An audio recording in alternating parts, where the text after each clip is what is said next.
السلام علیکم. میں آکسفورڈ اسلامک سائنٹیفک اسکول سے مس تبریک السحر. سبجیکٹ ہے اسلامیات. ٹاپک ہے چیپٹر نمبر 4 زکوٰۃ کی فرضیت، اہمیت اور مصارف.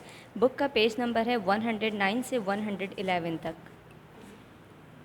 چیپٹر نمبر 4 لیکچر نمبر 2 زکوٰۃ کی فرضیت، اہمیت اور مصارف. کوشچن نمبر 2 زکوٰۃ کی اہمیت قرآن اور حدیث میں بیان کریں. زکوٰۃ کی اہمیت قرآن کی روشنی میں. زکوٰۃ پچھلی امتوں پر بھی فرض کی گئی تھی. زکوٰۃ وہ فریضہ ہے جو گزشتہ امتوں پر بھی اللہ سبحانہ و تعالیٰ نے فرض کیا. کسی بھی مذہب میں، ہر مذہب کے اندر کوئی نہ کوئی ایسا سسٹم یا کوئی نظام ترتیب کیا جاتا ہے جس میں چیریٹی سسٹم ہو، یا کوئی بھی ایسا طریقہ جس میں غریبوں کی یا مفلسوں کی مدد کی جائے. اللہ سبحانہ و تعالیٰ نے ایک ایسا طریقہ نافذ کیا جس میں ایک نصاب کے ذریعے ایک خاص اندازے کے اوپر، ہر صاحب نصاب کے اوپر ایک خاص مال، فکس مال جو ہے وہ نکالنا فرض ہے. اللہ سبحانہ و تعالیٰ نے یہ طریقہ پچھلی امتوں پر بھی فرض کیا تھا.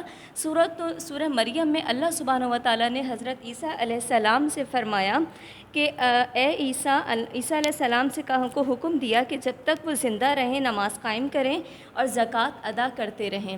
اس کے علاوہ زکوٰۃ کی ادائیگی اللہ کی رحمت کا بھی وسیلہ ہے.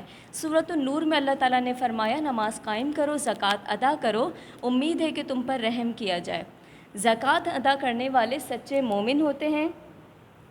اللہ سبحانہ و تعالیٰ نے فرمایا اور جو لوگ نماز قائم کرتے ہیں اور جو کچھ ہم نے دیا اس میں سے خرچ کرتے ہیں تو وہی سچے مومن ہیں. یعنی کہ جو ایمان کے سچے ہیں، اپنے قول میں پکے ہیں، وہ اپنے عمل سے بھی ثابت کرتے ہیں کہ نماز قائم کرتے ہیں اور اللہ نے جو مال دیا یعنی کہ زکوٰۃ اور صدقات کے طور پر اللہ کی راہ میں خرچ کرتے ہیں.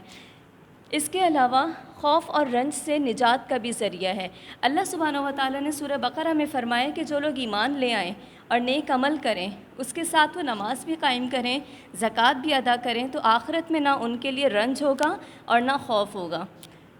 ویسے تو زکوٰۃ کی ادائیگی کی اہمیت بہت زیادہ ہے اور کئی ایک جو ہیں احکامات زکوٰۃ کے حوالے سے ہمیں ملتے ہیں، خوشخبریاں ملتی ہیں، لیکن مختصراً یہاں پر بیان کیے گئے. اس کے علاوہ احادیث میں بھی متعدد احادیث ہمیں ملتی ہیں، جن میں سے ایک حدیث ہے کہ زکوٰۃ اسلام کے بنیادی ارکان میں سے ایک ہے. آپ لوگوں نے یہ حدیث مشہور سنی ہوگی. صحیح بخاری کی روایت ہے کہ اسلام کی بنیاد 5 چیزوں پر ہے. نمبر 1 کلمہ شہادت، نمبر 2 نماز کی ادائیگی، زکوٰۃ کی ادائیگی، حج اور رمضان کے روزے. تو ان ارکان میں سے بنیادی چیزیں جو ہیں، ارکان، ان میں سے ایک زکوٰۃ بھی ہے.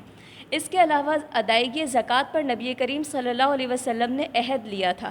ایک صحابی تھے، انہوں نے فرمایا کہ میں نے نبی صلی اللہ علیہ وسلم سے جب بیعت لی، اسلام قبول کیا، بیعت لی، تو نبی صلی اللہ علیہ وسلم نے جن چیزوں پر بیعت لی تھی وہ نمبر 1 نماز قائم کرنا تھا، نمبر 2 زکوٰۃ دینے کے اوپر عہد لیا، اور نمبر 3 ہر مسلمان کے ساتھ خیر خواہی سے پیش آنے کے اوپر بیعت لی تھی. اس کے علاوہ زکوٰۃ ادا کرنے والا جنتی ہے.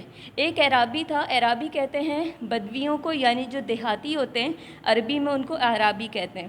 نبی صلی اللہ علیہ وسلم نے، ایک اعرابی نے پوچھا کہ مجھے جنت میں جانے والے اعمال بتائیے، تو نبی صلی اللہ علیہ وسلم نے فرمایا اللہ کے ساتھ کسی کو شریک مت ٹھہراؤ، اور دوسرے اعمال میں سے ایک عمل زکوٰۃ کی ادائیگی کا حکم بھی شامل تھا. اس کے علاوہ زکوٰۃ جو لوگ نہیں دیتے، جب اتنا اجر ہے تو جو نہیں ادا کرتے ان کے لیے کیا ہے؟